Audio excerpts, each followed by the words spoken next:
Hey, aloha, and welcome to Coffee with Coach. I am coming at you from the Big Island of Hawaii and sitting in my kitchen, and we are going to cook it up today for you. Got some great stuff, great guests, some timely guests, and we're just going to talk a little ball. Mike, get on out here and explain something to me, if you would, this morning, because This is Magic Mike, who handles all the engineering here. He's a devout Bronco fan, a Colorado fan of anything Colorado, I think.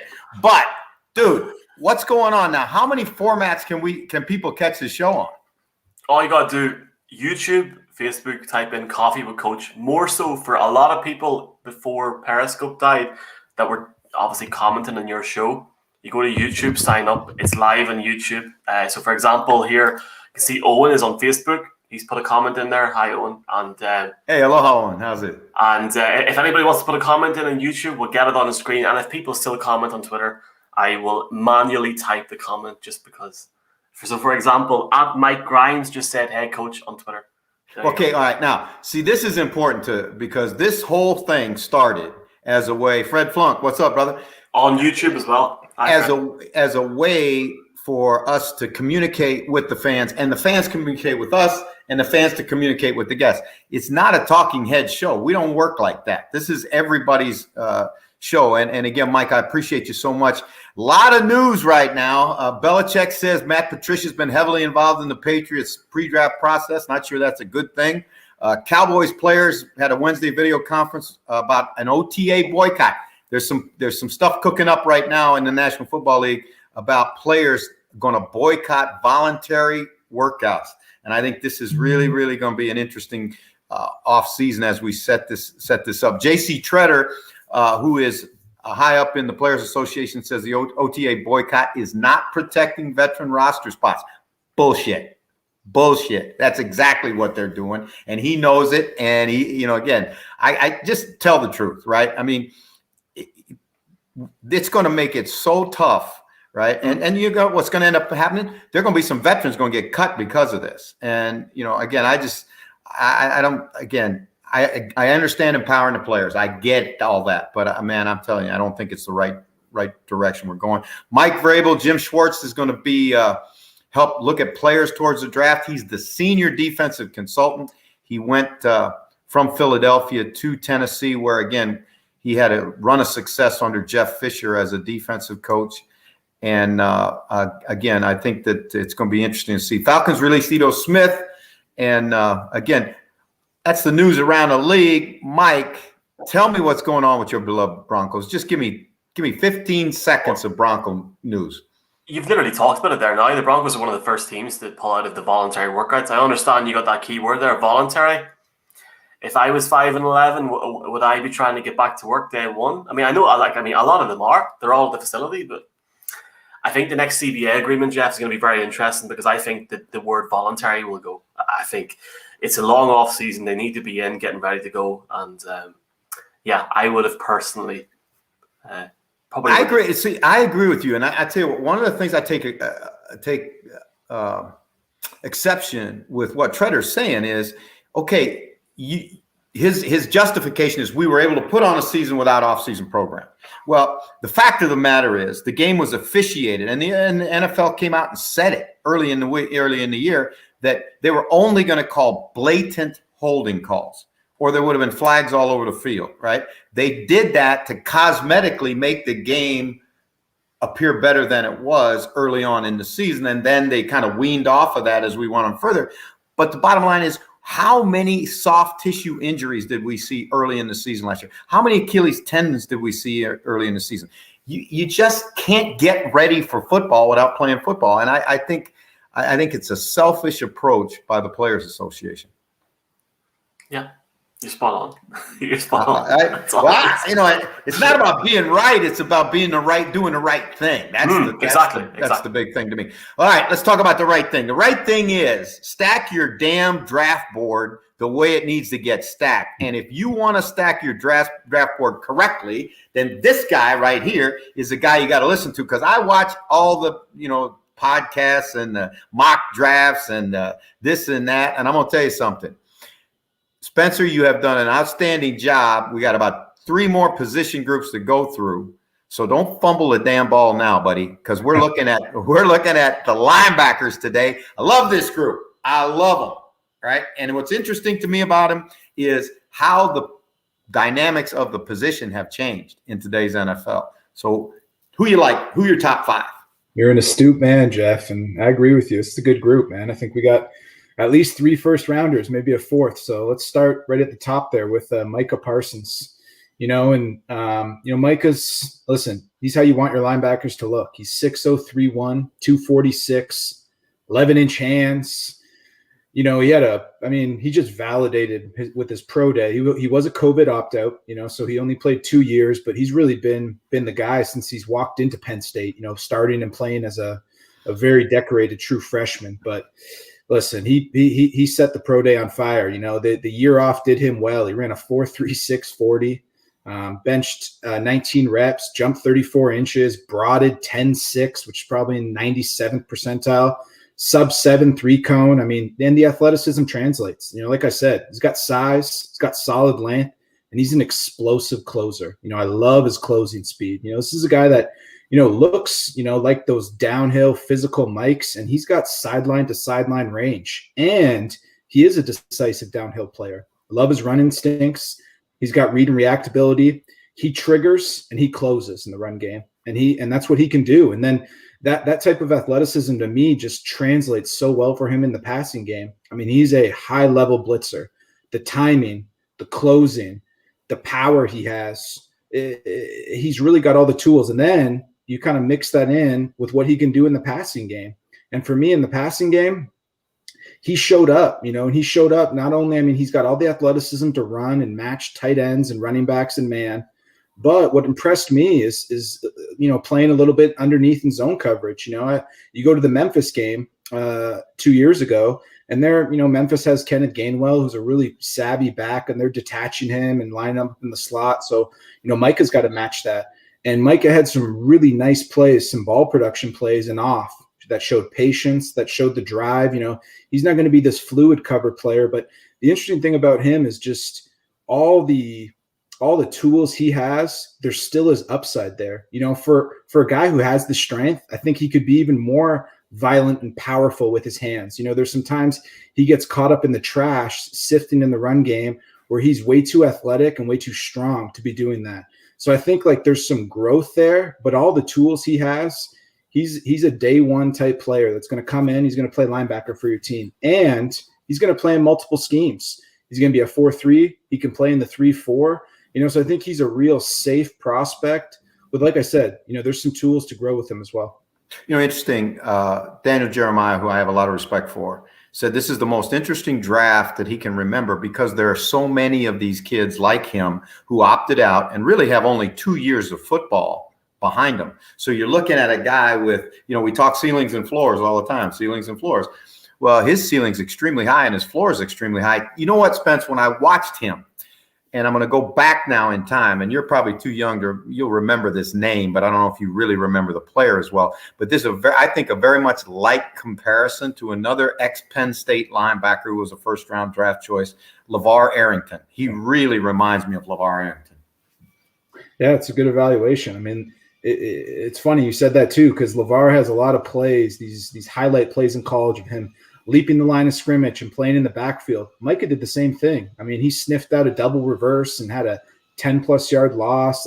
He has that type of instincts and the burst and the close to match with it. So I'm excited about him. I don't think you can go wrong drafting him in the first round. I agree with that. I think he's first-day starter. I'll just give you one LeVar Arrington story. I was in Kansas City, I think it was 2000, for training camp, and we opened preseason, our second game of preseason was against the Redskins, and Priest Holmes was our back at the time. And Trent Green, we opened the game with a drop back pass, and they were running a hook to the outside. Arrington got underneath the hook, so we had Priest on a flare, and Trent came off of the hook and threw the ball to Priest. And I mean to tell you, and I've seen a lot. It was one of those plays where you just go, "Holy shit! Did that guy get there that fast?" And LeVar Arrington, as big as he was, came, and it was a train wreck. It wasn't a collision. It was a train wreck in a preseason game. And this kid, Parsons, has got, I think, that kind of closing speed, just like you said. No doubt. Oh, no doubt. Who's number 2? Yeah, you know what? It really could be 1B, Jeff. This could be a 1A, 1B, and it's like you said, we're going to talk about different styles and flavors. So, we'll call him 2 or 1B, but it's going to be Jeremiah Owusu-Karamoah from the University of Notre Dame. He's 6'0", 221, 33-inch arm, so really good length for the size, and didn't have, the full pro day, didn't really need to when you watch the tape, but jumped 36.5, broaded 10.4, short shell of 4.15, so all 90th percentile testing measurables, and the speed's there on tape. You don't need to see this guy run. I mean, he's active. He's a real quick and rangy defender. That really, for me, what I wrote in my notes is he makes you keep your base D on the field, in the NFL. And we hear a lot of nickel and base and all these sub Ds. I mean, you don't need to sub with him out because why? Because of what he can do in the passing game. I mean, he is so gifted, as a cover player, playing linebacker, that he really could be one of the better strong safeties in the draft. I mean, you look at the quintessential, we call it the Seattle scheme, but that cover 3 cloud scheme, he could easily be a strong safety in that scheme. But with where the NFL's going, I think he fits up really well as a linebacker, and an outside linebacker. I love his movement skills on space. I mean, he's got speed to carry routes vertically, quickness to break downhill, really fluid to mirror and match routes, whether it's slots, whether it's tight ends, whether it's backs. And to top it all off in the passing game, he's a real accomplished and productive blitzer. I mean, he knows how to blitz, he knows how to reduce, and he has all the athleticism to close and finish. The area of growth or the area of weakness on tape is the box. The ability to play in the box instincts. He's more reactive, but I go to this Alabama game I throw on, and he's got the athletic ability to not only speed avoid the pulling guard, but then slip under and make a nice play on Najee. And he's a little bit of a lunge tackler at times, but he's got power. He has the tackling power. There's just sometimes when he's that profile tackler coming from range or coming from space, and he's going to bounce off a couple times. I don't really worry about that because he's got all the tools to be a really, really, really good player. And why did I say he's 1B? I think in some teams they value his skill set, more than they do. Who goes first between him and Peter? I think when I looked at him, the thing that concerned me first was just how linear he is, his body is. He doesn't look like a, quote, NFL linebacker. But the reality of it is, Spence, and I agree with you, the game has changed. These kinds of guys who have the body dimensions of David Fulcher are now playing linebacker. They're not safeties anymore. You got to have guys like this who can run, who can play in the pass game, who you can't, they can handle tight ends because they're big and strong enough, but still can get underneath the receiver, can match the receiver across the field in match coverage and do all the coverage things. I agree. He's a great football player, and he's going to be a good NFL player. No doubt, Jeff. And the thing I kind of had in my notes too that sold me on why he'd go in the first round is as much as, the take on and the ability to play from depth and come downhill in the box was a little concerning. I honestly don't think he's going to be aligned there much, in this NFL. I think he's going to be aligned over the slot. I think when they do play him near the line of scrimmage, he's going to be on the line of scrimmage in an overhang and using his closing speed and using his ability to penetrate. So as much as we try as scouts to kind of evaluate the player holistically, they're going to get – that's when the coaches come in and they're going to try to put these guys in the right schemes for them to be successful. And I thought Notre Dame did a good job of previewing that for him. I agree with him. All right, who's 3? Yeah, number 3 is Jamin Davis. Really, really interesting player. He's out of the University of Kentucky. He's a redshirt junior. He's 6'0", 3'4", 234, 33-inch arm, 73 and 7/8 wings. So we love the body type there with him. And the pro day, what he did do was impressive. Ran a 4.48, bench 21 reps, and that's all he needed to do. And that's just the interesting thing about Jamin is, and I don't want to knock this as he's raw, because he's not raw. But I do think of all the 3, he might have the highest ceiling of this group. Why? He's got inside out flex. He's another player. He's got size. He has length. He has lateral range, and it shows up, and he's got great tackling ability in space. This is a guy who comes to balance, This is a guy who can close. He can play in the screen game. He's going to, I mean, a lot of his production, and he had a lot of production, he had 109 tackles this year, came from him, showing that pursuit range, playing downfield. And why I think he has the highest ceiling of the group, because he can also play downhill and play in the box. I mean, he's firm enough to take on pullers. He can reduce and slip blocks and penetrate. And in coverage, I mean, he showed off in coverage. I mean, he's got zone awareness. You know, you go to the Florida game, he's carrying Kyle Pitts, running stride for stride with him through his zone.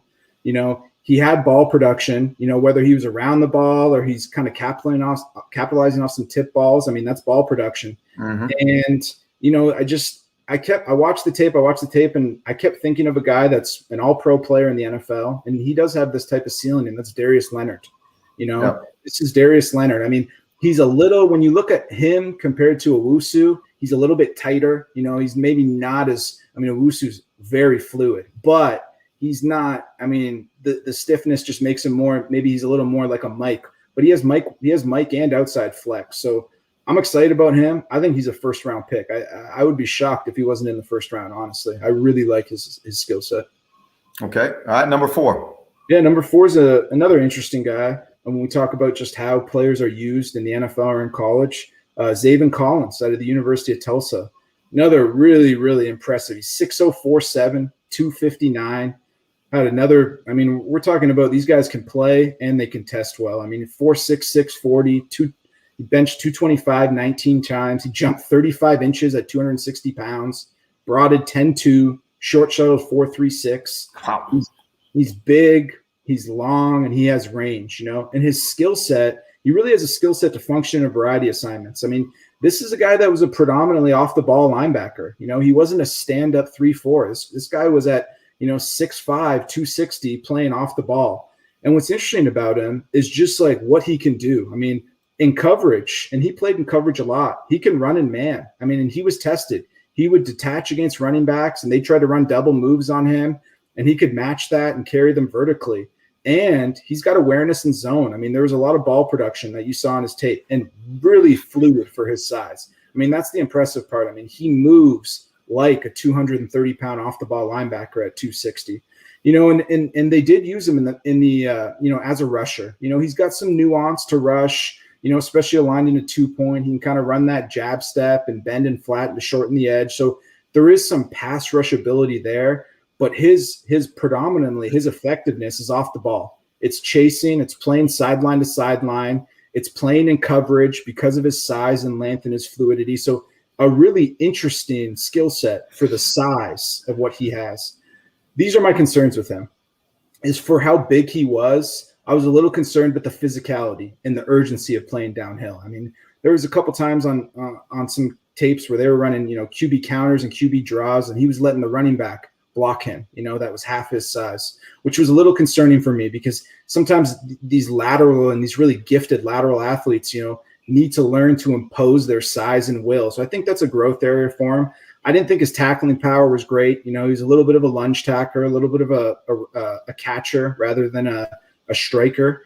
But a player reminded me of that got a nice payday, you know, that kind of reacclimated with his old team this is a Kyle Van Noy skill set, you know. This is a guy who's going to play in an overhang. He's going to play off the ball. I mean, we look at, you know, some of these other defenses like the Falcons defense or what could be the Cowboys defense. And he's kind of that 4-3 Leo linebacker where he's a stand-up, but he's going to be in an overhang. He's going to play a lot in coverage. He's going to pursue. He's going to compress the edge in the run game and be able to lock out tight ends. But it's interesting. I wish he was more physical. That's the concerning part. That's what maybe doesn't get him in the first round, but the size, the production, the athleticism, I mean, that's first round quality. It's just, you know, you can't teach toughness, you know? So it's just that's the only little concern with me, but I think he's going to be a really good player. I mean, Kyle Van Noy got a $60 million contract, you know, I know he's back with his old team, but you know, that skill set's definitely in need and in demand in the NFL. Well, particularly in those kind of defenses when you want to be as multiple as, you know, a team like the Patriots need to be. And I agree. You know, the thing was, this guy was so ultra productive. I mean, his college numbers were obscene, but I agree with you. I question a little bit how hard his chin is. All right. Who you got next? Yeah, well, we don't have to question this guy because this guy's he's a throwback. Nick Bolton out of the University of Missouri. He's a true junior that came out. He is, which is probably rare to be talking about in the top 5, but he's a sub 6 foot linebacker. He's 5'1", 111. He didn't wear his high heels, I guess, on this pro day, and he weighs in at 237. Ran a 4.60 40, 24 reps, jumped 32 inches.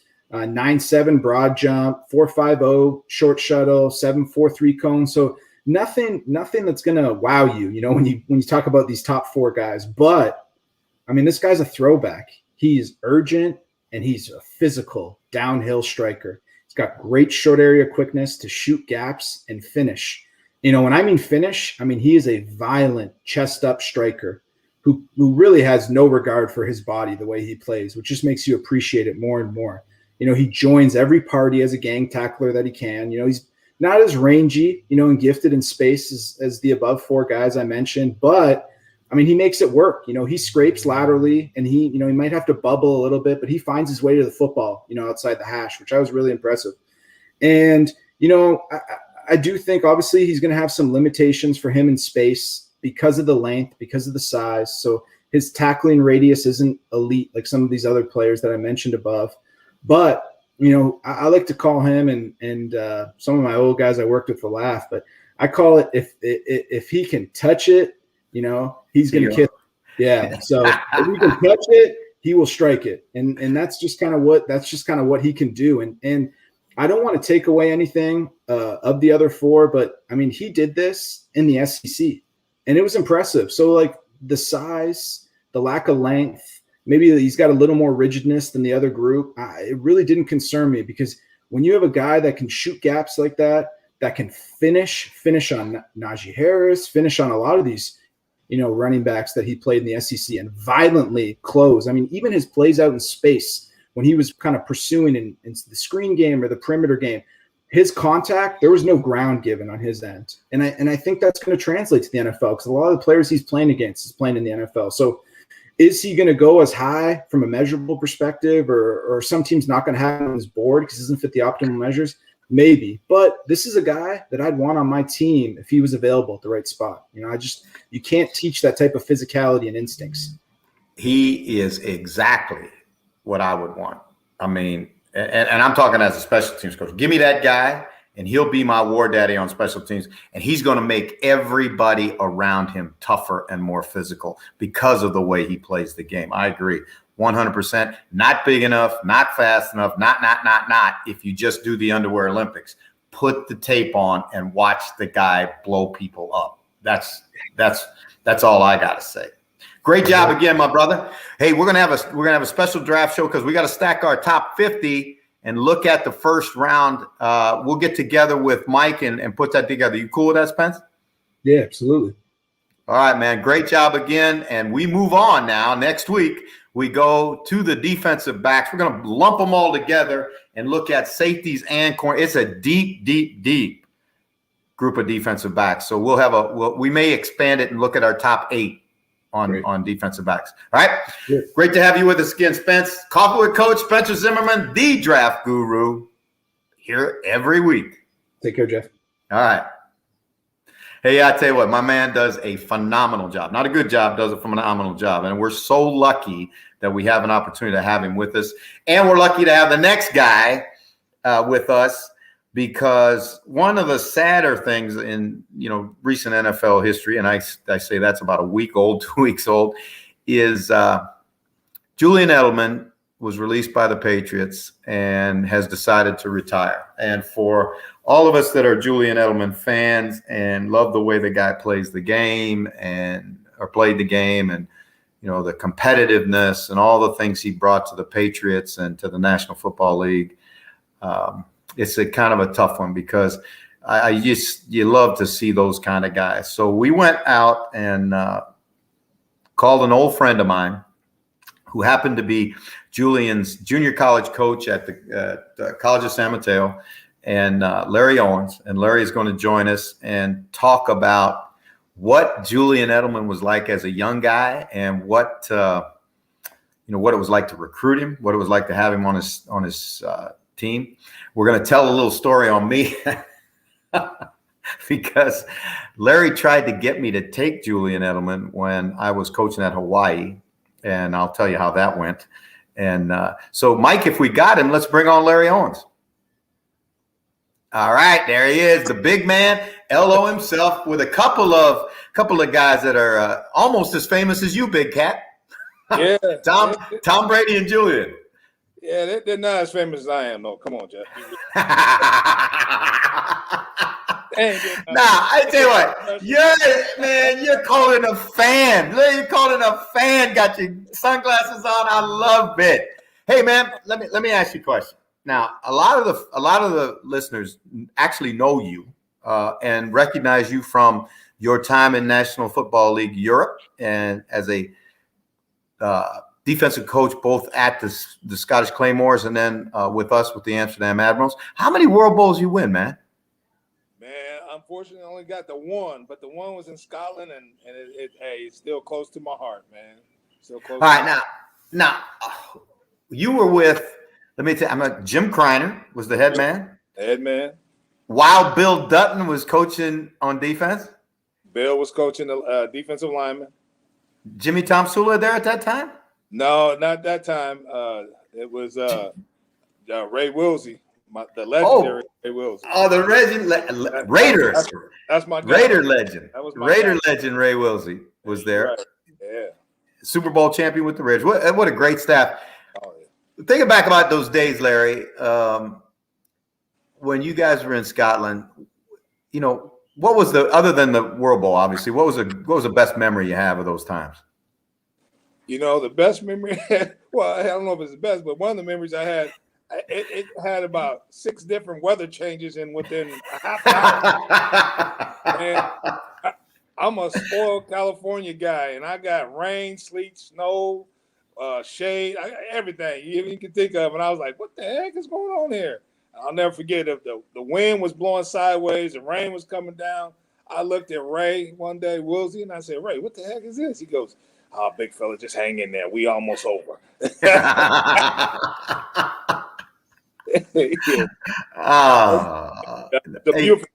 beautiful country over there. The people were so nice. I mean, I really enjoyed my stay over there. It was great. It's interesting when you go to the International Series games in London, you still see people walking around with those cheese heads on their head, and we're not talking about Green Bay fans. We're talking about Scottish cheddar, and wearing their Claymore jerseys and the whole deal. It was awesome. It was awesome. Then you came over and worked with us at Amsterdam, and other than that knucklehead secondary coach you had to work with at that time. You my guy. Those are memories of last me the rest of my life. Just working with you and Daryl and Bart and those guys. It was so much fun, so enjoyable, and I learned a lot of football working with you guys. And it was a great experience. Yep, it was. And we had some pretty good players. Donnie Spragan went on and did real well in the National Football League. Winfield Garnett was defensive lineman for us. Combsy went on and played for the Packers and we had some good players on those teams. We had some really good players, and I don't know if you remember the first year we had a really great team. We were rolling, and all of a sudden the injury bug hit us, and then it collapsed our defense. And man, we hung in there, but we had some great players. I gotta say this because like Elo and I are like tight, and so Larry Owens might be one of the nicest human beings I have ever known. I mean, one of the most laid back, cool dudes ever known. And we go through this injury thing, and all of a sudden we got guys playing that can't play. Yeah. And I don't remember ever seeing you mad other than the one time when your guy got triple hatted inside. Oh my God.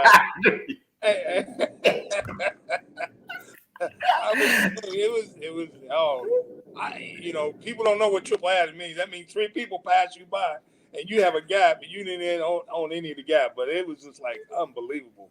I mean, man. It was just frustrating, and my frustration came out. I mean, I know the kid was trying as hard as he could, but man, we just can't. That couldn't be acceptable.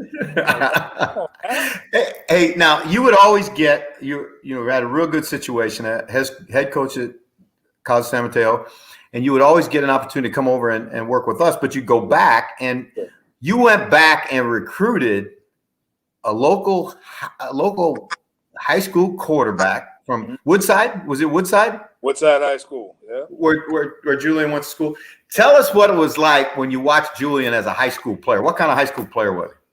Well, I got to know Julian when he was younger, when he was in Pop Warner. Actually, what happened was they were getting ready for the Super Bowl for Pop Warner. We were going to go to Florida, and one of my friends was coaching, and his dad was a coach, a supervisor, and all that. So his dad called me and says, "Hey, would you come over and talk to the kids before we leave?" And they were practicing, and so I went over and talked to them and went, talked to the kids and told them, "Hey, this is a great opportunity for you. You should have a lot of fun. You're at the pinnacle of something that's going to get bigger and bigger." And I remember my buddy telling me, "Hey, hello, you gotta watch this kid, man. This kid is special. He's unbelievable, really." And he said he'll probably never go anywhere because he's so small. And Julian was tiny. Now I'm gonna tell you. Now wait a second. How old was Julian Edelman at that time? Probably about 12 years old, 10, 12 years old, somewhere in there. It was a junior 49ers, and he was a little tiny. The uniform didn't even fit him half the time practicing, and so my buddy kept every year he kept telling me, "Hey, you get in high school, hey, keep an eye on him. You don't want to miss him." So, and I knew Julian's dad a little bit, through he went to the same high school I did, and we kind of knew, but I watched him, and Julian was tiny now. He wasn't, what you see now is not what he was before. So when we went to recruit him, at that time, we were trying to recruit him, and he didn't have any scholarship offers, none, zero, Not one. And so he was being recruited by us and by San Francisco City College, who at that time was a national power in community college football. And so we went to recruit him and tried to get him, talk to him, had him come up to school, and he was going to San Francisco and to see them and kind of deal. And they went up there, and actually he told me that he was there ride for his buddy who they really wanted, and Julian was just a guy to tag along. And then we told him, "No, we don't want you to tag along. We want you to come here and play." So Julian came up, and we're sitting in the meeting room talking and stuff like that, going through our recruiting spiel and everything. And Julian, if you know Julian, he's got a little cockiness to him. And Even as a high school kid? Oh yeah. And he hadn't done anything, but he said, we in our office there, we have pictures up on the wall of All-State, All-Americans that played for us. And at that time, Julian sits there and looks around, we talk, and at the end of the thing, he goes, hey, coach, you better make room over there for a picture of mine for that All-American. Because I was thinking, who is this kid? Come on, man. You ain't even played it down yet. You tell him about All-American. That's a hefty honor. So anyway, so he comes, and the thing people don't really understand, like for the first two games, Julian didn't play a whole bunch for us. And he was a backup because we had a sophomore quarterback who played pretty well the year before. Man, Julian came in, and he was like, "Coach, I'm gonna play. I'm gonna get this done." And he got an opportunity, and then I'm gonna say the third game at half to come in. Man, he tore it up from then on, and he only played 1 year for us. He played, he probably played 7 games. He was the MVP of the conference, which was the top conference in the state, and he went on, was an All-American, and he accomplished what he said he was going to do. So, all right, now, San Francisco City, yes, which was your arch rival, right? Yes. Like that's a bloodbath. That is not two schools that don't like each other at all across the bay. Okay, so they chumped Julian off on his recruiting visit, and he's only there because he drove the other guy to the visit. Yep. All right, now, how did he play against San Francisco State when he chanced? Oh my God, Jeff, he was unbelievable. I remember, we have a great view of the Bay Area. If you ever saw our stadium, and one day we're the day of the game Saturday morning, we've done our meetings and everything, and we release the kids to go down and get taken care of and get taped and everything, and he's overlooking the view and he's singing to himself, and I walk up behind him and go, "What the heck are you doing?" He goes, "Coach, I'm just getting ready for this game." And man, he went in there, and I can't remember. He probably threw for over 200 yards or ran for over 200 yards, had like 4 touchdowns. He was just phenomenal.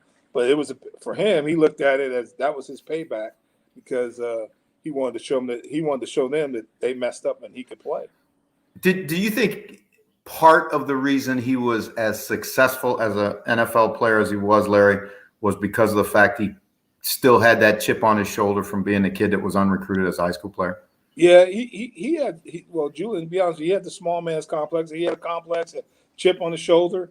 And, ever since I've known him, watched him, he wanted to show everybody that he was special. And he played with that chip. He kept that chip on all the way through. And, I remember, when my buddy Mark Ray, who was a coach at Idaho State, but he went to Kent State, he recruited Julian, and he told us a story. He said, you know what your boy did when he came on a recruiting trip?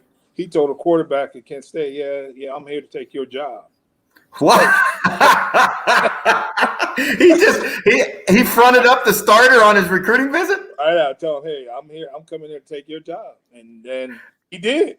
I mean, and so Julian, he played, he felt that way, and that kept him going all the way through. And I'll be honest with you, and I have never asked him this, but I bet you if you told him, he was a 6th-round draft choice, I think he probably said he should have been a number 1 draft choice. And so those kind of things put little chips on the shoulder, made him what he is. Because I tell you, he proved everybody wrong about his size and about his ability. Okay, now I promised the listeners that I would tell the story about my. All right, Larry, and like I said, Larry and I are really close friends. And Larry calls me and he says, "Hey, I got a player for you." And LO don't call unless the guy's a player, right? And so I said, "All right, who you got, LO?" And you said, "My quarterback." Now, you guys are running the Navy offense, the double slot wishbone kind of thing, right? And we're in the run and shoot at Hawaii. We got Colt Brennan, Devon Best. We got some players. Yeah. And I said, Larry, we ain't gonna recruit a wishbone quarterback. I said, he goes, and I can remember this vividly. He said, "No, man, you don't understand. Just take the kid. He'll find his way on the field and he'll make you better." And I rejected him because I didn't think he was fast enough to be a wide receiver in our offense. He never saw him. He was great with the ball in his hands, but you never saw him catch the ball.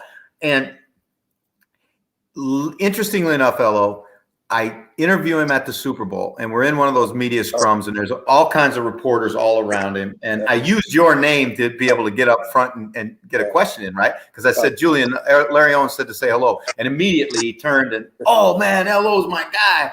And I said, "Julian, LO called me about you and told me that we should recruit you when I was at Hawaii, and I rejected it." And he looked me, Larry, he looked me right in the eye, and he goes, "Well, you're not very smart then, are you?" Hey man, that's him. I'm gonna tell you, that's him. He got the words now. He got the words. I tell you, he's a great kid.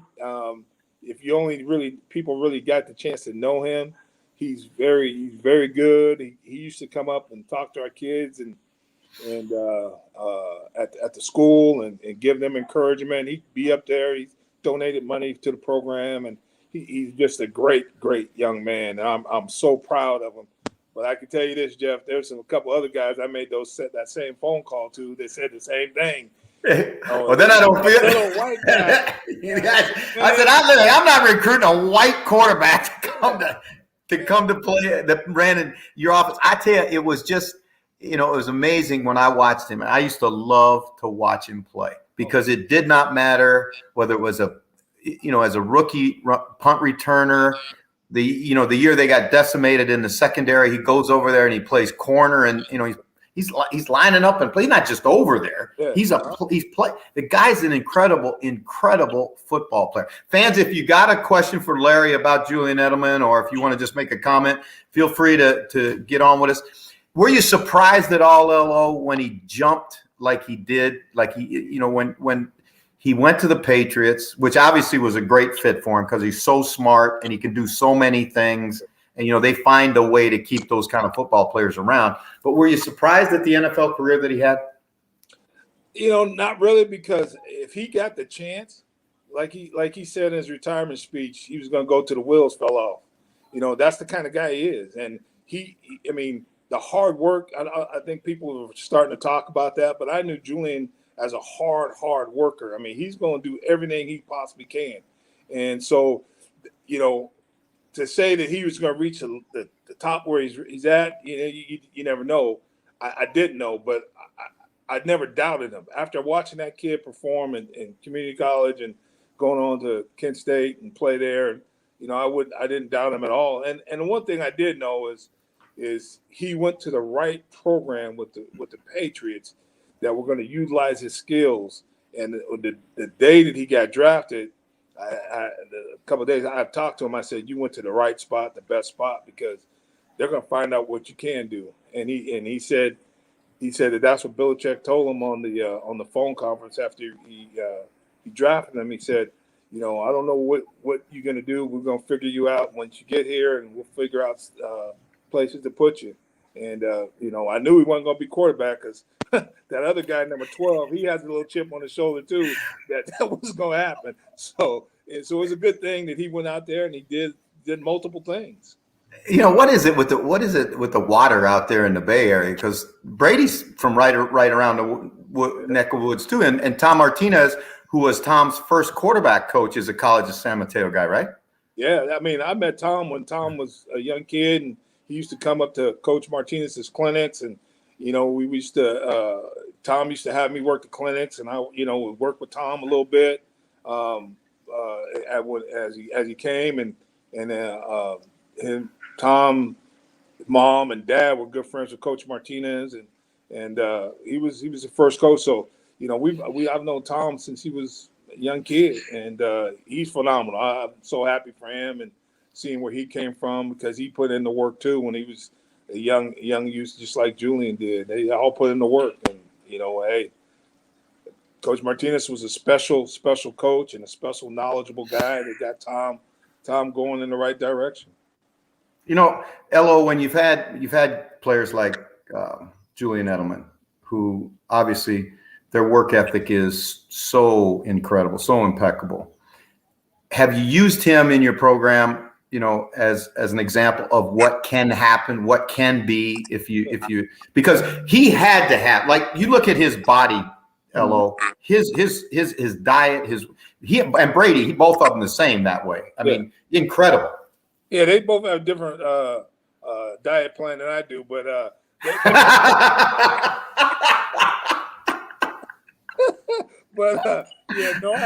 I know it's very special. And Julian, we had a chance to go back to New England, probably his second or third year, and spend some time in their program and really watch him and just talking to him. And so, he'd be up 5 a.m. He said he'd ride his bike back in the day. He'd ride not a motorcycle, but he had a bike, and he would run. He'd take the bike from his apartment to the practice facility, and he'd be there 5 a.m. And he said he had a routine that he'd come in and he'd catch so many tennis balls first, and go through a whole warm up and go through a whole thing. And because Julian wasn't a receiver out of high school, college, or anything, he was a quarterback, and he never really caught the ball, so he had to really learn how to catch the ball. So he spent a lot of time, catching different things. I know he talked about ping pong balls and tennis balls and stuff like that, just to have the equipment guy throw to him in the mornings and just get his hand-eye coordinations. He spent a lot of time on that, and it paid off. And then all those big-time catches he had is just his focus and his concentration. Yeah, it's an incredible story. Elo, I appreciate you so much. I got a little surprise for you right here. Yeah. Oh, there we go. You know, Ah. Frisco Giants. They're rolling. Baby, we are going to go to the World Series. I'm telling you. So I had to pop my hat for you right here, baby. Pop that collar, boy. Yes, sir. All right. Hey, man, it's so awesome to have you with us. And thank you very much for giving us a little peek into Julian Edelman's world, man. I appreciate you so much.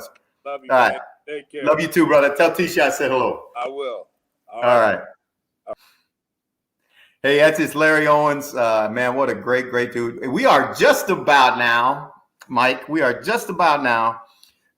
the star of the show. And I mean, it's amazing when you consider we've had all kinds of coaches, we've had all kinds of players, we've had all kinds of people on this show, but we've never had a vice president of the National Football League on the show.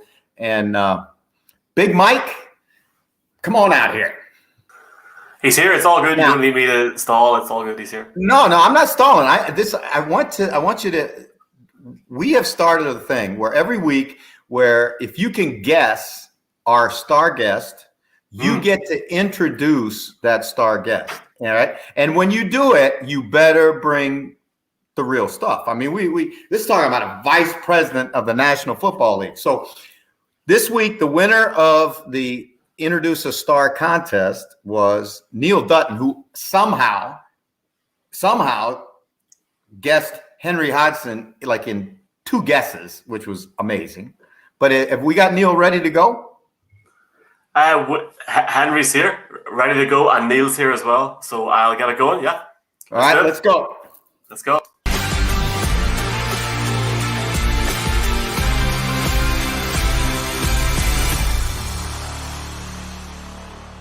Jeff, your next guest is a man who requires little introduction, but I'll introduce him anyway. He is the VP of International Marketing for the NFL. He has appeared on the Dave Damashek football program. He's appeared on the Around the NFL podcast. He has served as a tour guide, general helper, bodyguard to William the Refrigerator Perry when he was in London, and also Kim Kardashian from back in the day. He's also a man who, as a bowler, strikes fear into the hearts of England captains all across the planet. He is Mr. Henry Hodgson, aka Handsome Hank. Follow him on Twitter at NFL UK Hank.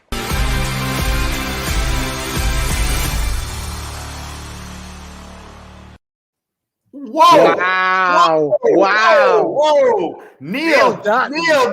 You are never gonna get anywhere near this show again because you're gonna take my job, bro. That was Henry. Did you hear that?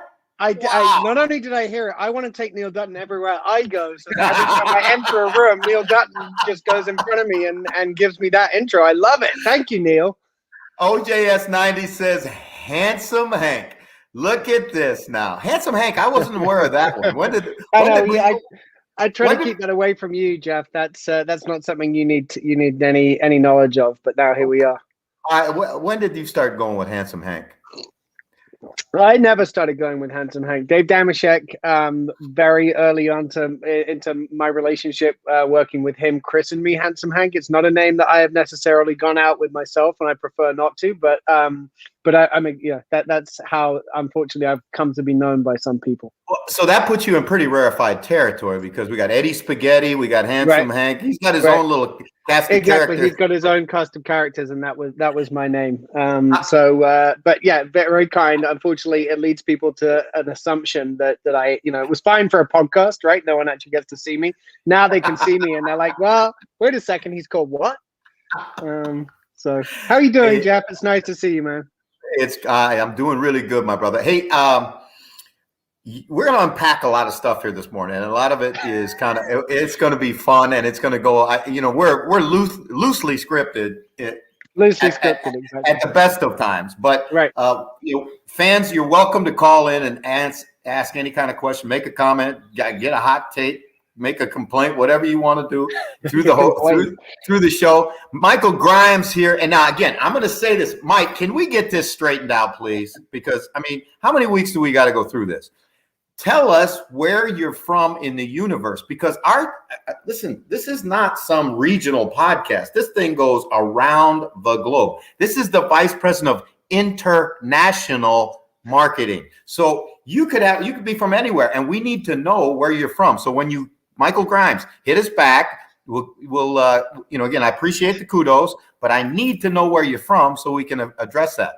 Because Henry's Not only doing, is it a worldwide podcast, but it's worldwide Jeff Reinbold. Does he know you from Canada? Does he know you from the UK? Is it Hawaii? Where does he know you from? All right, let's get started. I found out, right, and I didn't get Neil Dutton to give me the information, although I should have just called Neil. Yeah, exactly. But you actually started with the National Football League before you graduated from high school. Now, how in the hell did you do that? That is correct. We at high school, we were asked to do some work experience. That was kind of a project that we were set for, I think, a summer break.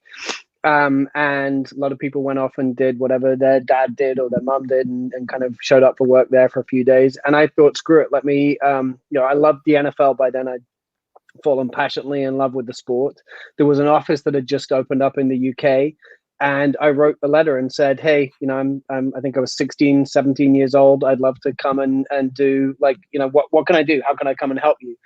And at that time, they were it was when the American Bowl series of preseason games was taking place, and they had one that was taking place that summer in Berlin, as well as a European Youth Championships program.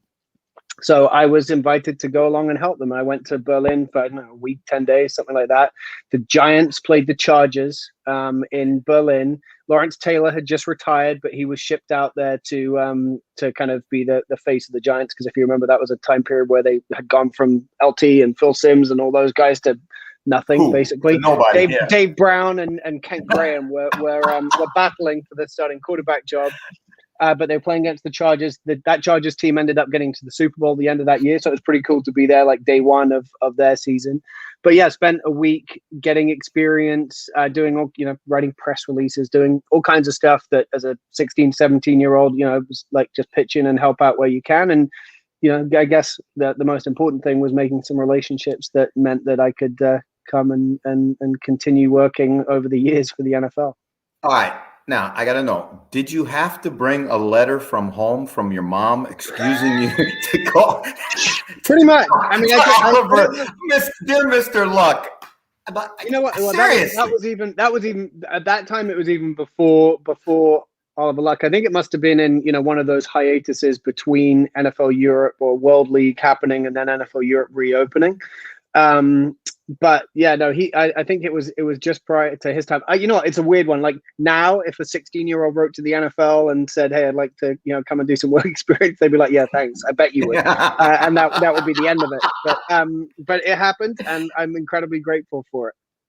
All right, so you do your little thing. You go back to high school now. Like when you got with your buddies in high school, right? And they said, "What'd you do for work experience?" I went to my dad's company, or I went, Right. I went to Berlin to a professional football game. Well, they must have said, "What?" They were like, What? yeah, they were definitely, and there was a lot of disbelief. And I actually had photographic evidence of like, here's me with Lawrence Taylor, here's me with Junior Seau. It was an awesome experience. It really was to be a part of that. And then when the Chargers made the Super Bowl later that year, I was able to, not that anyone cared because this was before football had really taken off and become popular in the UK, but I was able to say, look, I was there. When they started their season, they couldn't have done this without me. And then they got blown out in the Super Bowl by Steve Young. Like a large percentage of people your age in the UK, you are a Dolphins fan and an avowed Dolphins fan. And unlike my buddy Neil, who jumps on and off the bandwagon with the W's or the L's, but you are a devoted Dolphin fan. How did that happen? That was a simple one. And it's a similar story for people of my age and Neil's age in the UK. Football first came on TV over there in the early 80s, and they would show the best game from the previous week. And it cut down into like a 40-minute highlight package. And, 9 times out of 10, who was playing in the best game? It was Dan Marino throwing the ball all over the yard and doing the things that he did that were, completely, at the time, revolutionary in the NFL. And so I guess partly because you saw a lot more of them and it looked so great, I got attracted to it. But also, my dad had lived in the US just for a short period of time in the earlier, I guess in the sort of mid 70s, when the Dolphins were also at their height. So I think that was a team that he was attracted to. And so when they came on TV, I would watch the games with him because he had enjoyed the sport when he lived in the US and had kind of become a Dolphins fan. So it was partially Marino and everything that, and it was, I guess, then parental pressure to adopt that team. All right, so you pick up the ball and you start throwing spirals. I want to get we'll get into your quarterback history a little bit. Thank you. A little bit later. We should spend a lot of time there. No, we are going to really go. I'm going to I've got, like you said, I've got photographic evidence, and I'm going to be breaking down your technique later on in the show. Okay. But you go now back to high school, then. How did you get back? I mean, how did you take that and parlay that one opportunity into a career? Yeah, so it still was not definitely far from a career. After that opportunity that we just talked about, I got the chance to, between high school and college, I took a year out between high school and college and spent most of that year working for then the London Monarchs, who had kind of returned to play as part of NFL Europe.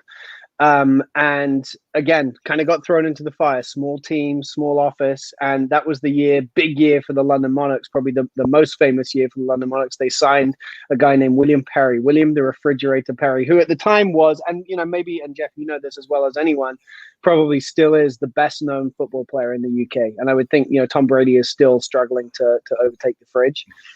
So he came to play for the Monarchs for the 1996 NFL Europe season. And, he was towards the end of his career. Let's say he was pushing the 400 lbs marker when he stepped on the scales. So he wasn't going to make a whole lot of impact on the field and didn't really, but he did definitely make a big impact in terms of marketing the London Monarchs and drawing people's awareness to NFL Europe. So as part of, me saying, hey, I'm around and I'd love to come and help you guys out for a few months.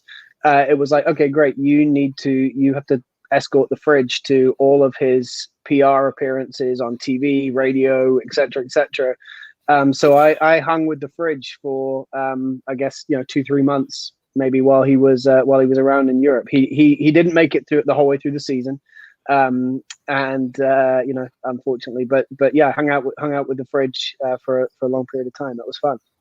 Now, that's actually how you became his bodyguard. Right. And so that was the question that we asked. What Englishman is the only, as far as we knew, ever been a bodyguard for the Fridge? And, Neil Dutton pulls that one right out of the hat. Like, I can't believe it. The story's been told. They used to call me the Fridge magnet because I had to stick to the Fridge. That was seriously prior to Handsome Hank. Wasn't that a little bit oxymoronic, if you will, that here you are, this 19 probably at that time? Yeah, exactly. 19. You're a 19-year-old skinny English kid. Yeah, I was probably like pushing 150, 160 pounds. Here's this 400-pound defensive lineman, and you're supposed to look out Jeff, for him? Let me tell you something. Like I definitely wasn't his security. That was maybe you overreaching a bit there, but there were some things that the Fridge couldn't do that I had to help with. Like he couldn't take his socks off. Touch his toes? Yeah, he couldn't take his socks off. Someone had to take his socks off. That was me.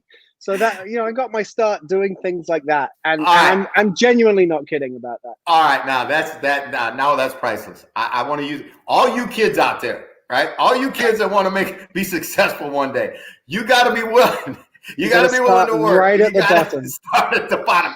That Refrigerator Perry socks. I got to ask you though. I've had an opportunity to be around Mike Singletary a bunch and worked with him and. Great guy. He every time you talk about the Fridge, he lights up and giggles a little bit. But he said Fridge's wife could be a handful, though. Did you run into any of that? I don't even know if I'm allowed to tell some of these stories even still now. But yeah, William Perry is married or was married. I don't think they're still together, unfortunately, but was married to a lady named Sherry Perry. And Sherry definitely. I don't know what had happened when William was really the king of the hill in Chicago, but Sherry was very worried about how attractive William was to the ladies, even still at 400 pounds. At 400 pounds? Yeah. So there was some restrictions, for William, and I guess I can get into this. Is like William wasn't allowed as part of the agreement that we had with them, which was promotional as well as him playing, William wasn't allowed to be photographed with women. But as you know, football in Europe and in the rest of the world is like the fridge was one thing that people knew about, and then cheerleaders was another thing that people knew about. But at no point could the fridge and cheerleaders be in the same shot, which restricted some of the things that we had to do. So there were definitely some interesting times with Sherry, and there were times where Sherry loved me, and then there were some times where I think I got because we overstepped the mark. Sherry got very upset with us. All right, let's talk about another kind of love-hate situation, and it's those London Monarchs, right? Mm-hmm. Which Bobby Hammond was the head coach, right? Yeah. And Bobby had been with the Jets, and ex-NFL guy. He comes over to be the head coach, and there is a story floating around about you and Bobby Hammond almost came to blows at one point. Now, what in the world was that? Didn't know. I mean, coming to blows sounds like I was going to deliver some blows. There were no blows on my side. Bobby, but on one day in particular, became quite upset with me because I hadn't managed to persuade any Monarchs players to go to like some kind of violin concerto or something that he had managed to get the whole team tickets for. And he decided it was my job to hand out the tickets. So when I came back and I was like, hey, coach, sorry. I tried, but no one wants to listen to classical music in some country house outside of London. He became very agitated, he definitely wanted to teach me a lesson. Well, I tell you what, amazing. Fans, get your questions to Mike. As the fans come with their stuff, just put it up and we'll jump on them as we go. Henry, about those years in National Football League Europe, World League of American Football was your first incarnation, and all that. So many kids got a chance to become NFL players because of that. Nick Ferguson goes and plays 10 years. Everybody knows the Kurt Warner story, but Jake Delhomme. There's so many guys. So many great stories, and I think with Adam Vinatieri just leaving the NFL now, I think that's probably it. But there was a long period of time where you could count the number of guys that had come through NFL Europe and were still playing in the NFL. But I think we're now just about. I think he was probably the last man standing.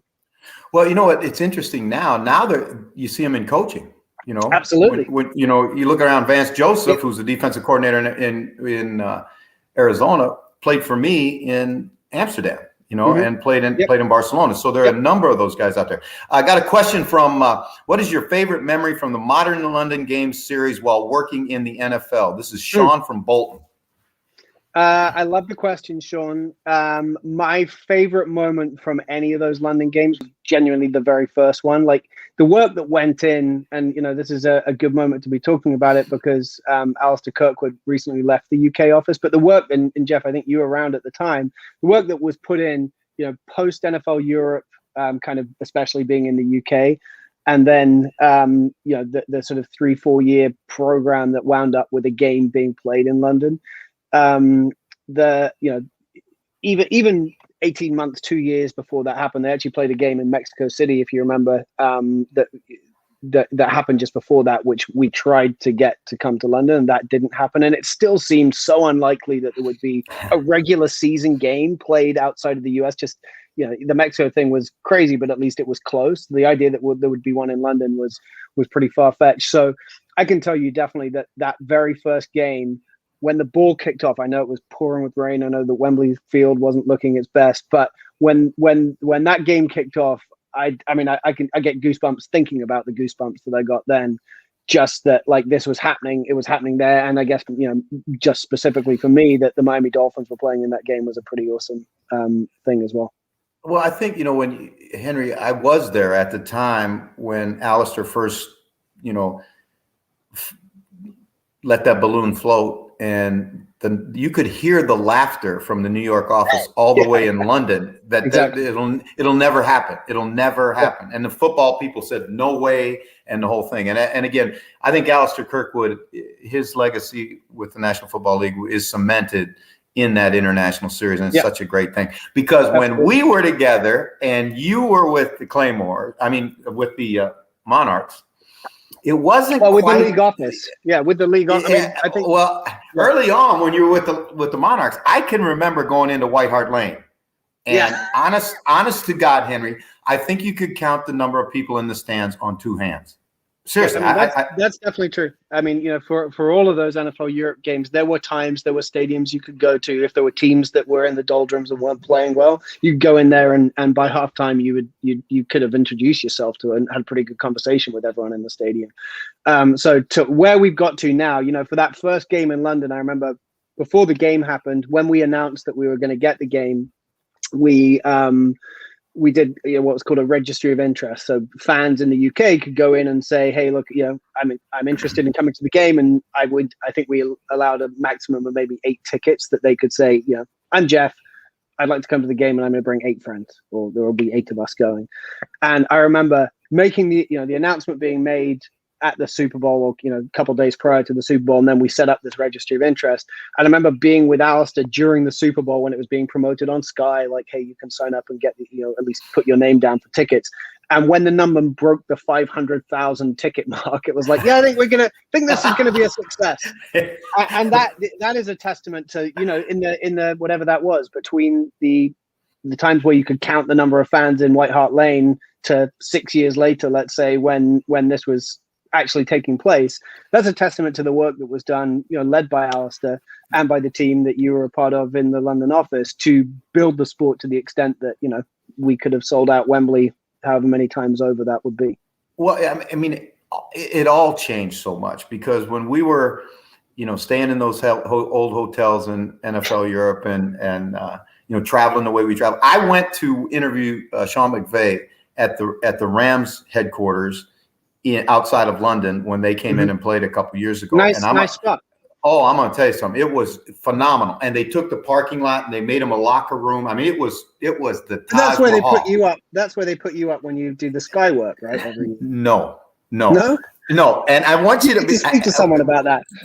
And can I use your name? Sure. Can I say that? Drop my name. That'll make a difference. Now, I want to drop your black card. That's what I want to drop. Hey, but when the Monarchs were out at Crystal Palace, and Tony Allen talked about this a little bit when he was on, but you guys had a player revolt, did you not? There was a player revolt because the players had to stay in this. It may even still be there, like on the edge of the imagine playing in this, and then your dorm room, whatever, is like 5 yards from where you practice every day, so you can't escape this at all. But it is a concrete block, I don't know, 30 stories high. But the size of each story, each room would be, the size of a bathroom for a normal human being, but it is actually for a football player, huge football player. The beds were like 5'6" long. None of this was set up. It was the most convenient place to put them, but literally the worst place for these players because they were living on top of where they were working. The team wasn't performing well. You can only, you can imagine how frustrating the whole experience would have been. And you're told you're in London, but you're actually, you know enough about London to know that Crystal Palace, wonderful part of London, but you're not exactly, it's not the bright lights of central London. So the players kind of were not having the best time, and there was a moment where I think the combination of losing a coach, you mentioned Bobby Hammond, who maybe wasn't beloved by his players, and there was a revolt that I think was led by a guy named Ivan Caesar, who was a pretty decent linebacker, played one game for the Monarchs, led the team in tackles, and then was inexplicably cut the next morning, and after he was told that he was being released, kind of as a scapegoat for a game that he definitely wasn't responsible for losing, he sort of took the mic in this player complex and told some secrets about Bobby Hammond. I think let's say that. Well, I heard that the microphone he got was to the intercom for all of the rooms in this facility. Yes, he was broadcasting live to everybody. And he called out Bobby Hammond and said, "Bobby Hammond, get down here." I won't say the rest of it. Hey, I got a question here. How excited is Henry for the future of the Dolphins? This is from David in Glasgow. David, I am excited because I'm a big Tua believer. I don't think he was given a fair, not an unfair shake last year, but he was coming off the injury that we all knew about that ended his career at Alabama. And then the Dolphins are a work in progress, and certainly were last year. Didn't have a great number of weapons to get the ball to, either at receiver or running back. Had an offensive line that had, I think, 3 rookies on it last year. So, people who are like, oh, we saw him for 6 games, it's time to replace him. I just think that's crazy. Like, this is a guy who had so much talent, was working with less than he had in college. And, I think the Dolphins have done a great job in trying to stock up, and will do another great job, I'm sure, because I really believe in Chris Greer, the general manager, and obviously Brian Flores, the head coach. I think we'll do a great job in the draft this year. And I want to see him, for 2 more years, get the opportunity that quarterback should be allowed to grow into the role, because he's got all the talent in the world.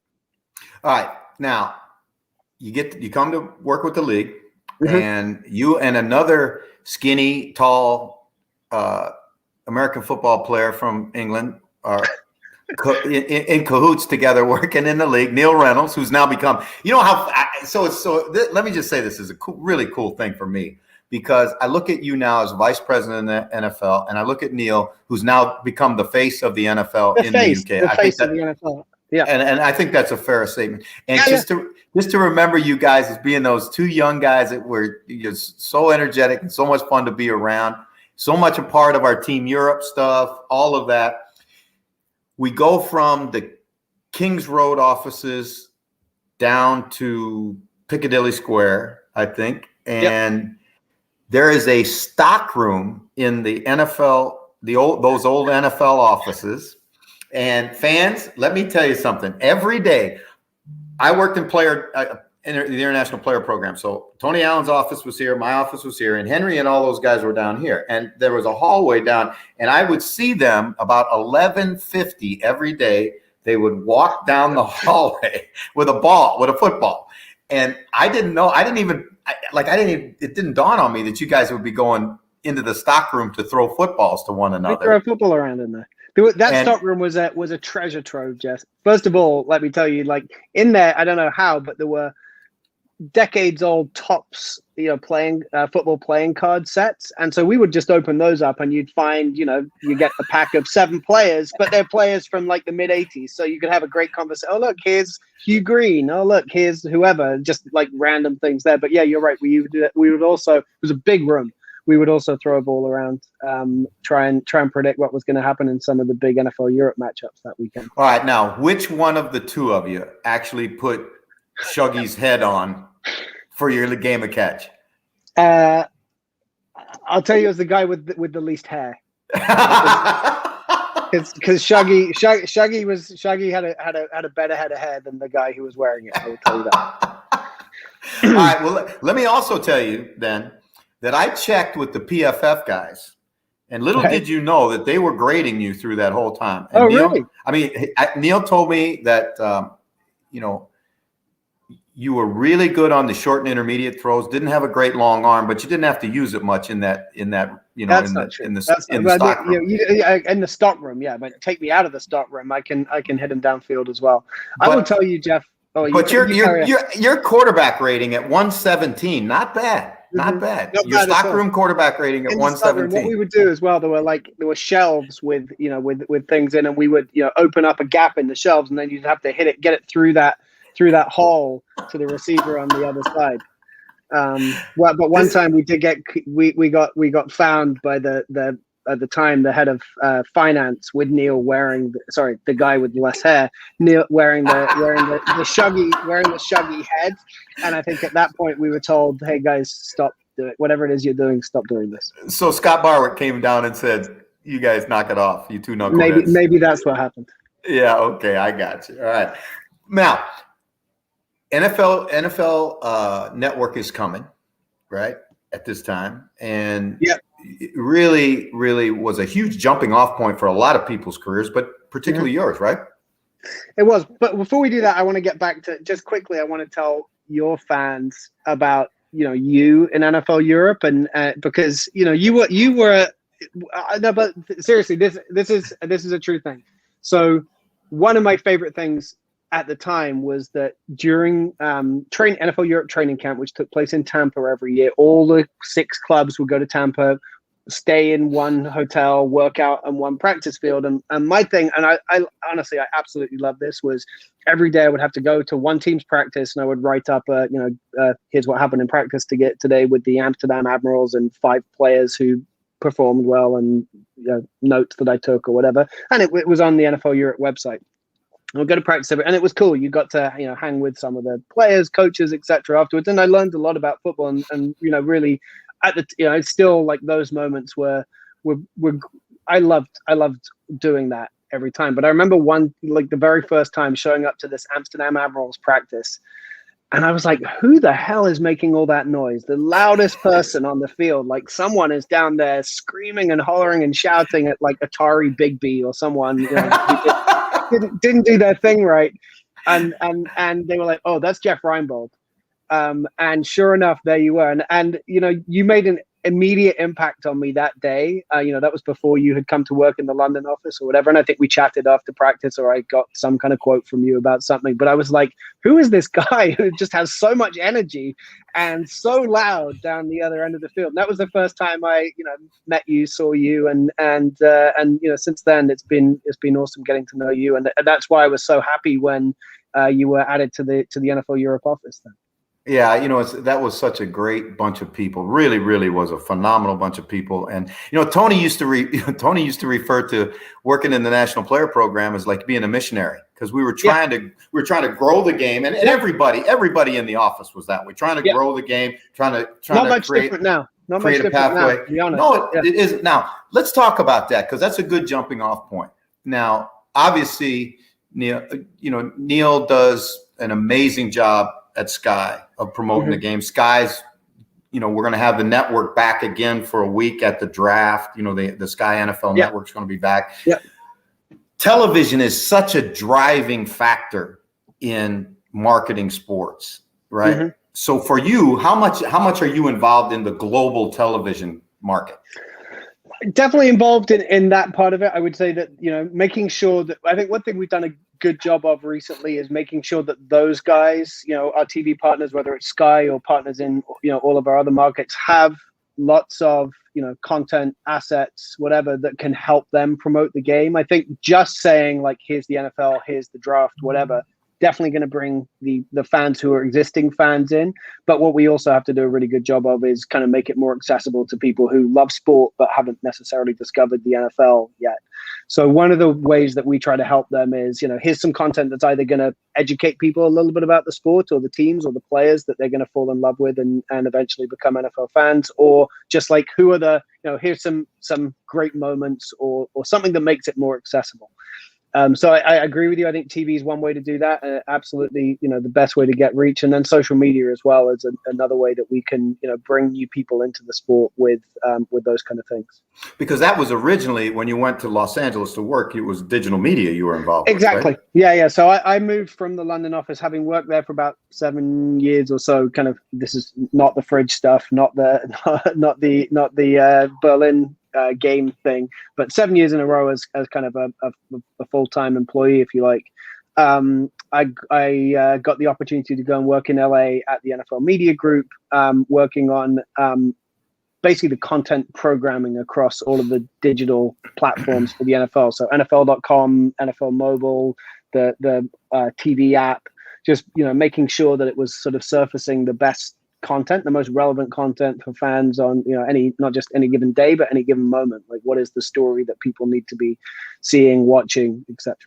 In this COVID world, there's no exact science and there's no exact dates and no exact anything, but huge news for a lot of people a couple weeks ago when the commissioner came out and said, going to take international games back to London, looking at Berlin as a possibility, expanding and going back to Mexico City again.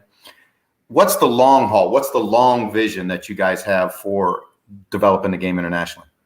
Yeah, I think it's being able to play, give the same kind of experiences that fans have in the UK and will continue to have in the UK in other markets, in Mexico, in Germany, looking at other, Canada, looking at Brazil, looking at all these places where, there's a big fan base, there are some interesting fans, or there's interest in the sport, and how do we bring the sport to those fans, and we can do a lot of the stuff we just talked about, TV, social, etc. But the best thing to really make you become a fan is to be one of those 500,000 people that wanted a ticket when we first announced a game in London, and play a game there. So hopefully we'll be able to, with the confirmed number of games that will be able to be taken internationally, we'll be able to bring that experience to other people. Okay, well, this is really good. We've got a viewer from Mexico City that would like to ask you a question, Henry. Sunny Mehta says, is there a specific market beyond Mexico, Canada, UK, and Germany that you are most excited by? And it's Sunny from Mexico City. Sunny, good to hear from you. I think beyond those kind of 4 core markets, I think probably equally China, which is, huge market, huge untapped market for the NFL, big opportunity, probably a market where the sport's a lot more foreign than it is elsewhere in the world, but I think a big opportunity. So I think that's one place. And then the other one's Brazil. I mentioned them just now, but Brazil, we've done a lot of work in Brazil. There's a lot of fans of the NFL in Brazil. I think football's, they love sport. People from Brazil are very active. They love sport. And we see enormous social media engagement from Brazil. People are starting to pick up and play football as well, which is pretty cool. I got an amazing opportunity a couple of years ago. We took Russell Wilson on a trip to Brazil during Carnival, which is, by the way, something I'm sure you've probably been, Jeff. But like that's an amazing experience. But just seeing the fans' reaction to, oh my God, Russell Wilson has come to Brazil to see us, and he did some very cool things around kind of establishing the sport and helping out some of the teams there that have nothing, but they've just got passionate kids and adults playing the game and actually donating equipment to them. It was very cool. So I definitely think Brazil is an opportunity. And then there are other, Australia, France, there's all kinds of other places where football's really up and coming. And I think we've got big opportunities for the sport to grow. All right, fans, get your questions into Mike, and then he'll put them up on the screen for Henry. Now we got to travel down another part of this whole process, because it is bigger than television. It's bigger than social media. It's bigger. Player development, which has been something that we have been involved in. You have been involved in. You are a part of our Team Europe program. You're part of the National Player Program, the original National Player Program. Obviously, now we have an academy in London, the first of its kind in pro sports. It's the only league-wide academy in the major sports. And how important is international player development to international marketing? So important. I mean, it starts, back, you talked about him just now, but again, another guy that definitely for me was instrumental in giving me opportunities to grow was Tony Allen. I love Tony. You worked very closely with him, and Tony, pretty much from day one, when I showed some interest in what was then called the National Player Program, was like, fine, this is you. You are now, added to this team to try to help out here, which was really cool. And I felt like I loved being involved in that. And that goes back to the kind of players that you guys had as part of that group then, who it hasn't changed a bit. What we're doing now with the International Player Pathway Program, my favorite thing is that each of these guys has an incredible story, and ultimately it's about their stories of how they started playing football. Even this week, we just had a Chilean player named Samis Reyes signed by the Washington football team. And yesterday, I listened to the press conference he did with the Washington media when he was signed. And it just brings me back. It could be him. It could be Christian Moore from Essen in Germany, or it could be Sebastian Vollmer. It could be like any of these guys that you are very familiar with, and I think fans in those markets are very familiar with. The journey they took to get from, I discovered football, the conversation we just had, but I didn't have the athletic talent that these guys have. But I discovered football and played and fell in love with football. I started playing it. This happened, and now here I am in the NFL or NFL Europe. those are the coolest stories and the most relatable ones to fans around the world, right? If I know that if I'm a kid that's growing up in, where did Sebastian grow up? Dusseldorf, Germany. I think, or Dusseldorf. yeah, in Germany, but Dusseldorf. If I'm a kid in Dusseldorf, it's so much more meaningful for me. Like, great, I watched Odell Beckham make an amazing catch, and that blew my mind, and that's incredible. But the fact that there's a guy that grew up eating, going to school, breathing the same air as me, who's now in the NFL, just makes it much more relatable and makes it something that I'm like, okay, this isn't a foreign sport played by guys in pads thousands and thousands of miles away. This is something that I could do. So the more we can get these guys into the NFL, give them the opportunities that you guys were doing with the national player program, which eventually evolved into guys who played in NFL Europe and not just got a chance to be on a team, but actually had to play because they were good enough, because they were better than some of the American players that were allocated to the league. And then evolved in a few years later into the International Player Pathway Program, which has given them the chance to then be on NFL practice squads. These are that then become the Efe Obadas, that become the Jakob Johnsons, that become the Jordan Mailatas, who get to actually play in games. This is the pathway that definitely gives those players opportunities. But as they turn up actually playing in the NFL, they're dragging tens of thousands of new fans behind them, because they're like, oh, I get it. I know that, I know that guy, or I know who that guy is.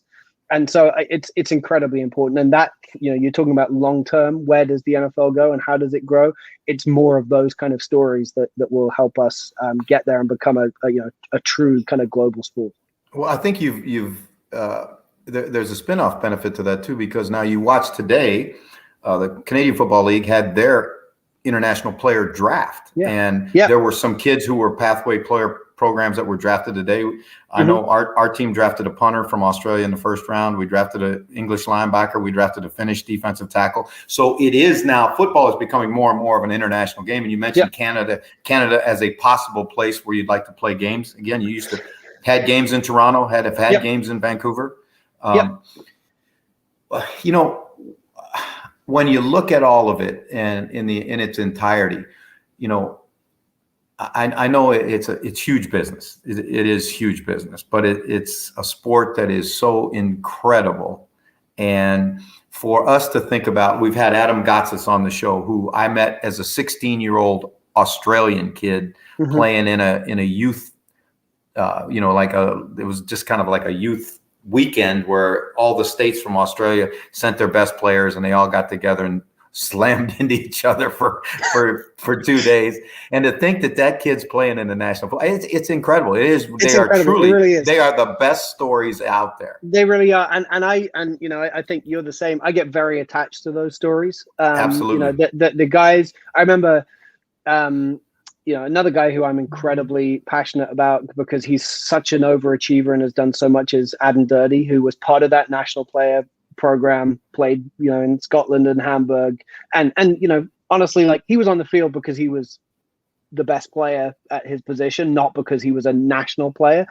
And because he was smart, I think Adam, by his own admission, isn't the greatest athlete, but he knew where the ball was going to be, and playing inside linebacker, that definitely helps you.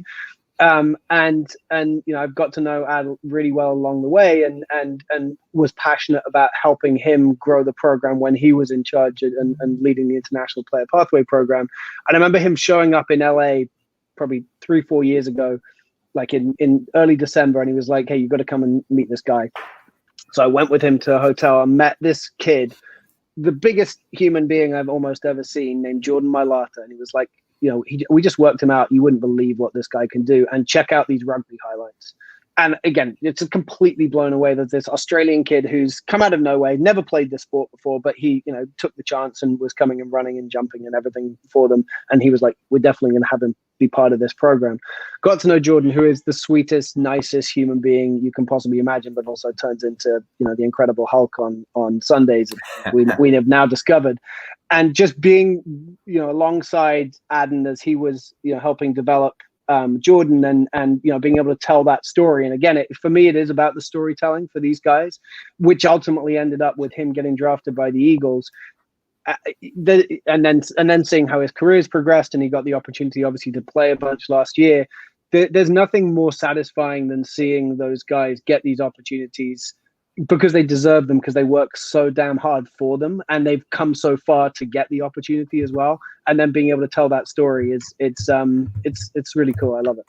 Yeah, it is this. You realize that it's not America's game, and I think that is absolutely fantastic because there was that series, America's Game, right? And it's not. It's everybody's game. It's everybody's game. Yeah, it has true, and I think it's just going to grow. I can't see how it's going to stop. I mean, we had a global pandemic, and it can't stop us. I mean, exactly. So I think that is just so cool. Mikey, hit us with some questions if you got them in there, please. All right, Owen Thomas says, how much stock went missing from the stockroom accidentally? And this is from Mumbles, Wales. Mumbles is a great place, by the way. I've been to Mumbles a few times.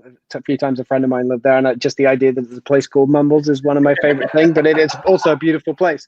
How much? I don't think we definitely weren't in the business of taking stuff out of there. There was, I certainly took some of the Topps cards packets that we were opening, but no one really could explain to me why there were cards from 1988 in there. So I don't think anyone minded too much that we were taking those. But I don't think I took anything other than that. All right. Now we're just about done, and the last thing that we do every week is we play a little word association game. All right. Okay. Where I'm going to give you a name of a person, a place, just some random things, and you got to restrict your answers to one-word answers now. Okay. Okay. All right. So let's play a little bit, and I'm going to start you with this one. Alistair Kirkwood. The man. Hero. Okay. Dan Marino. Also the man. I mean, what can I say about Dan Marino in one word? I wouldn't be doing what I'm doing now without if I hadn't seen Dan Marino do what he did on TV when I'm talking to you earlier about that he's probably the reason I'm sitting here now talking to you. Paul Tagliabue. Tags. Architect. Okay, good one. Hey, there you go. Jim Jensen. Crash.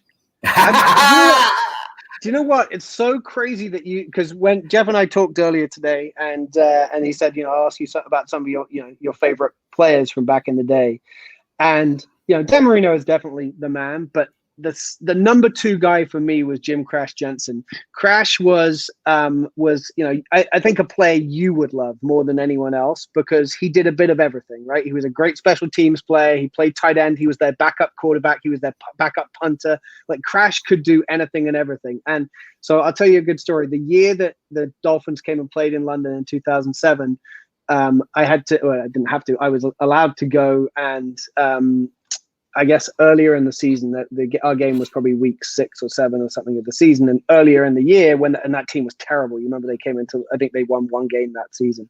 But earlier in the year, I went to a Dolphins game in Miami to film something with MTV in the UK.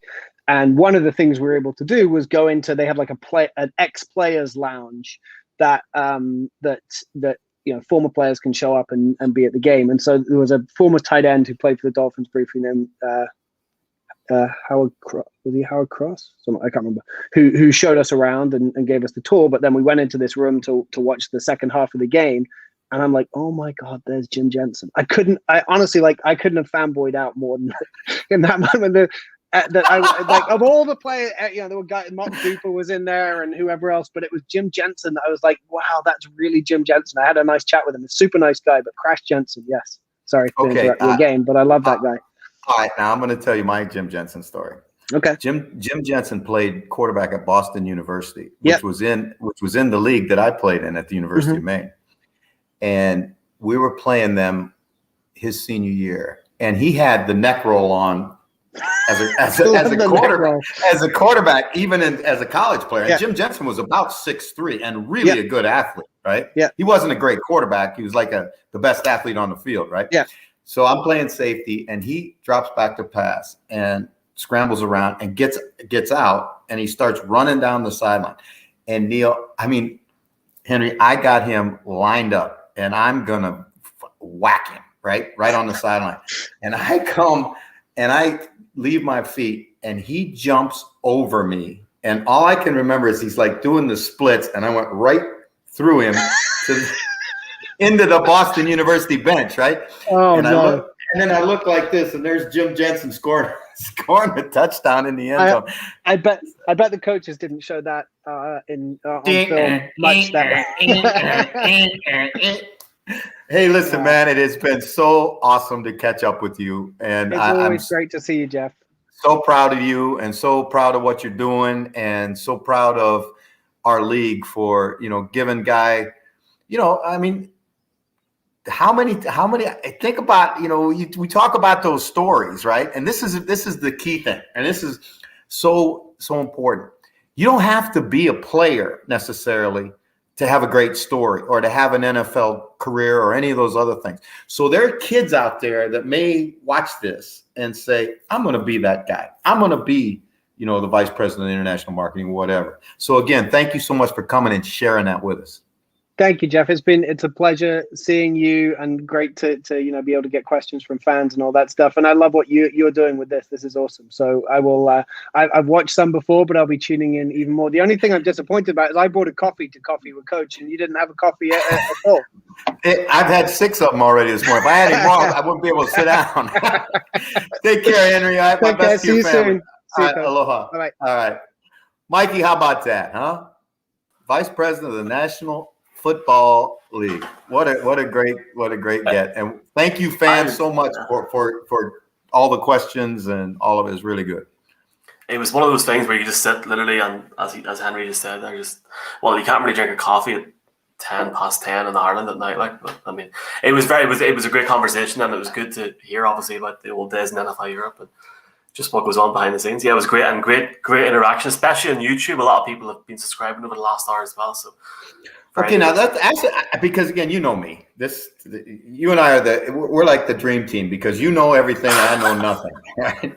So if somebody wants to subscribe to the YouTube channel, if somebody wants to watch, explain to me how all that works. Or we will tweet the link out maybe every day over the next week. But if you literally just type in on YouTube on the search Coffee with Coach Reinbold or just Coffee with Coach, it should come up.